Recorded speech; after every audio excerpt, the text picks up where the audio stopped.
Okay, step number 3. We're going to look at the skills that you require to get that job. What skills do you have today? It's critically important that for whichever job you're going for, you understand what trade or professional skills are required in the role and what you have yourself. Sometimes you might be going back into a trade or profession or a job that you haven't done for a period of time, and this can often be the case for people returning from unemployment, mothers returning to the workforce after having raised a family. However, don't be afraid of the fact that your skills may be a little rusty. Once you're back in the workforce, they will improve dramatically. It's a little bit like riding a bike. You don't necessarily forget what you've learned from years ago. Obviously, if you're a key professional, if you're in accounting, or if you're in medical professions, or if you're in the legal profession, there may be some rules, regulations and professional training that has been introduced since you were last practicing, and it would be important to upgrade those particular professional skills. From a trade skills point of view, it may be important for you to ensure that your qualifications are up to date, that your certificates are current and so on. Obviously, if you've been doing some work during your unemployed period that has kept your skills current, then it's important to ensure that you let the prospective employer know that. IT skills. In this day and age, we're all using computers almost on a daily basis. Again, we're doing a webinar, so you obviously have enough IT skills to get onto the internet, use email and download a webinar. It's important that in most jobs today, most businesses are based around computer for data management. So you might have to raise an invoice on a computer, you may have to send emails, you might have to create documents or presentations. So it is important to ensure that you've got some minimal IT skills which will assist you in just about any role in the workforce. Even in warehousing or manufacturing today, many things are controlled by computers and the data is recorded by computer. Soft skills. Okay, so what are soft skills, you might ask? Soft skills are the personal skills that you have, things like how you relate to other people, whether you're good at time management, how you deal with pressure, what your communication skills are like. Are you good at doing presentations? Can you talk to the general public? Do you prefer to work in a back room? Those soft skills are the types of things you need to recognise and list for yourself so that you understand who you are and how they can impact on your ability to do a particular job. If you don't like dealing with the general public, don't go for frontline service jobs, quite obviously. If you do enjoy public speaking, perhaps promotions or marketing type roles or call centre type activities could be appropriate for you. But think of what those soft skills are. Also think about whether you've had experience in leadership and management, because those are also skills that we term soft skills. Do you have management skills? Do you have the ability to counsel staff who might be encountering difficulties?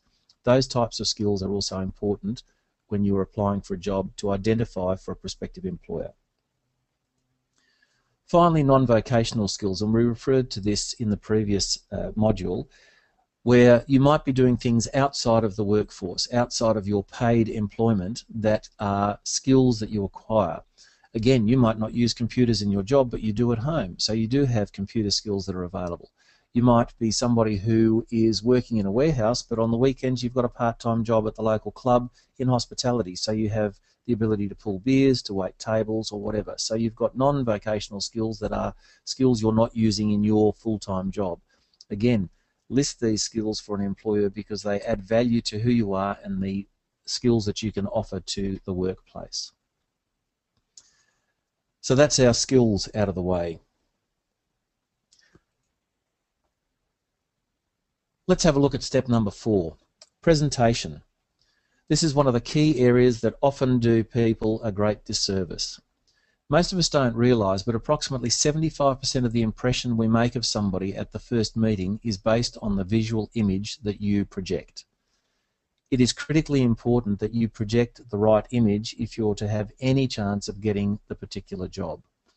It's well known that the people who are trying to use the unemployment system will present themselves in the most undesirable fashion in order to not be offered jobs, to continue to stay on the unemployment benefits. But I know that you're all desperate out there to get work, and so these are the tips and tricks that you can use. Find out what the dress code is for the job you're going to.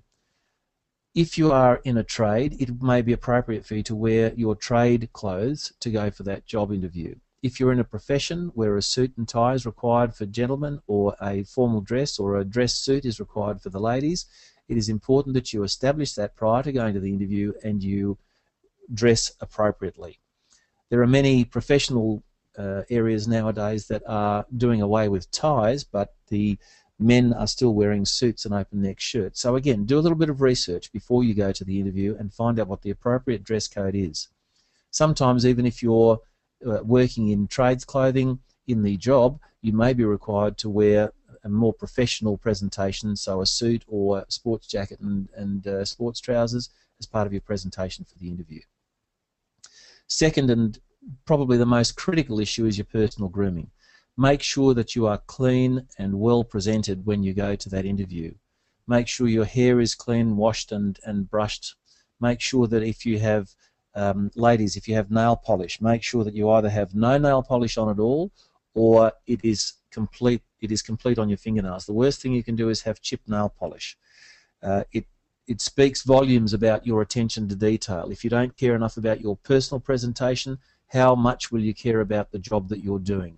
So it is critically important. Gentlemen, your shoes need to be polished. Don't have scuff marks on your shoes or your boots.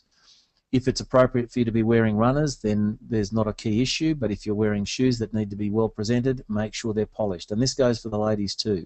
Nothing worse than scuffed heels on a pair of shoes, even if they've got high heels, to put a prospective employer off. So make sure that you're clean and well presented. Suits or blouses and shirts pressed, and everything nice and clean. The better you present, no matter how hard you are down on your luck, you can always put on a clean shirt and present a professional image.